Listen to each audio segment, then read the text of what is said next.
পাকঘৰ গৈ পাই কাম কৰি থকা ৰান্ধনীজনীৰ পিঠিৰ ফালটো দেখি তাই কিছু সকাহ পালে আৰু মনতে ভাবিলে, হওক এতিয়া মোৰ চিন্তা নাই। নীলাক্ষীয়ে অলপো পলম নকৰি ৰান্ধনীগৰাকীক মাত দিলে, বাইদেউ শুনকচোন।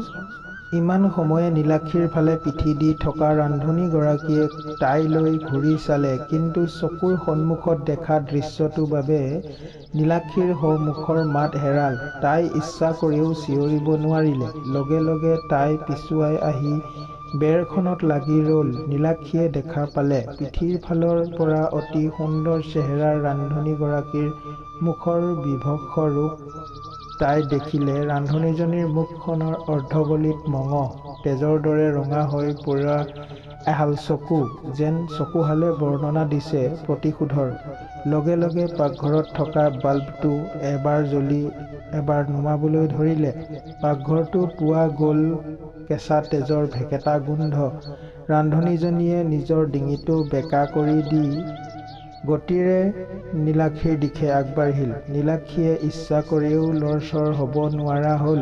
ইমান পৰে তাইৰ জানিবলৈ বাকী নাথাকিল যে সন্মুখত এয়াই কোনো ৰান্ধনী নহয়, অশৰীৰী আত্মাহে। উপায়ন্তৰ হৈ তাই ভয়তে নিজৰ চকুহাল জপাই দি থোকা থুকি মাতেৰে ৰান্ধনীজনীক উদ্দেশ্যি কলে, কোন কোন আপুনি? নীলাক্ষীৰ কথা শুনি ৰান্ধনীগৰাকীয়ে নীলাক্ষীৰ নিচেই কাষলৈ আহি উচ্চ হাস্য কৰি কলে, হাঁ হাঁ, মই কোন? মই প্ৰেতাত্মা। কিন্তু তই মৰিবলৈ আহিলি ইয়াত। প্ৰেতাত্মাৰ কথা শুনি নীলাক্ষীয়ে হতবম্ব হৈ চকু মুদি থাকি প্ৰেতাত্মাক উদ্দেশ্যি কলে, মোক নামাৰিব, মোক যাবলৈ দিয়ক। আমি আজি ৰাতিয়েই যামগৈ ইয়াৰ পৰা। আপোনাক আমনি নকৰোঁ, মোক যাবলৈ দিয়ক। প্ৰেতাত্মাই কলে, মই তোক নামাৰো। তই যাৰ লগত আহিছ আজি নহলেও এদিন যে সিয়ে তোক মাৰিব সেইটো নিশ্চিত।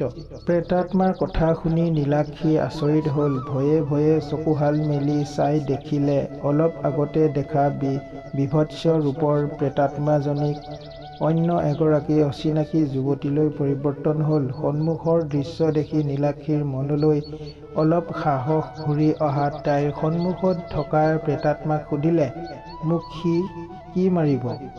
কিন্তু কিয়? তাৰ মোৰ মাজত প্ৰেমৰ সম্পৰ্ক আছে, সি মোক তেনে কৰাটো অসম্ভৱ হবই নোৱাৰে। নীলাক্ষীৰ সন্মুখত থকা অচিনাকি ছোৱালীৰূপী প্ৰেতাত্মাই কলে, মোৰ নাম প্ৰিয়া, অজানৰ আগৰ প্ৰেমিকা।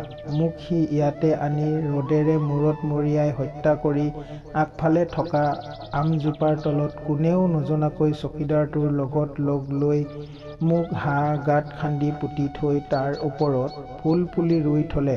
গতিকে মোৰ ক্ষেত্ৰত যি হল তোমাৰ ক্ষেত্ৰত নহওক যাতে, সেয়ে তোমাক জনালো। কিন্তু মই ইয়াক সহজে নেৰো, সি তাৰ ভুলৰ শাস্তি পাবই লাগিব। কথাবোৰ শুনি নীলাক্ষীৰ প্ৰথম অৱস্থাত মনত খেলিমেলিৰ সৃষ্টি হলেও প্ৰিয়াৰ প্ৰেতাত্মাৰ মুখেৰে অজান নামটো শুনি নীলাক্ষীৰ মনৰ খেলিমেলি ভাঙিল। নীলাক্ষীৰ মনত অন্য এক ভয়ে বাহ ললে, অজানৰ ভয়। তাই পলম নকৰি প্ৰিয়াৰ প্ৰেতাত্মাকে সুধিলে, এতিয়া মই কি কৰো? আপুনিয়েই কওক, মোৰ হাতত অন্য একো ৰাস্তা নাই, সকলো ভৰসা আপোনাৰ ওপৰতে কৰিছো। প্ৰিয়াৰ প্ৰেতাত্মাই পুনৰ সুন্দৰী ৰান্ধনীজনীৰ ৰূপ লৈ নীলাক্ষীক উদ্দেশ্যি কলে, তুমি বিশেষ একো কৰিব নালাগে, মাথো বিচনাত উঠাৰ পিছত তুমি তাক অলপ নিদিবা। তুমি ফোনটো তোমাৰেই লগত কোনোবা ছোৱালীলৈ লগাই ৰুমৰ পৰা বাৰাণ্ডালৈ ওলাই আহিবা। কিন্তু চাবা যাতে সি সন্দেহ নকৰে, বহুত চতুৰ সি।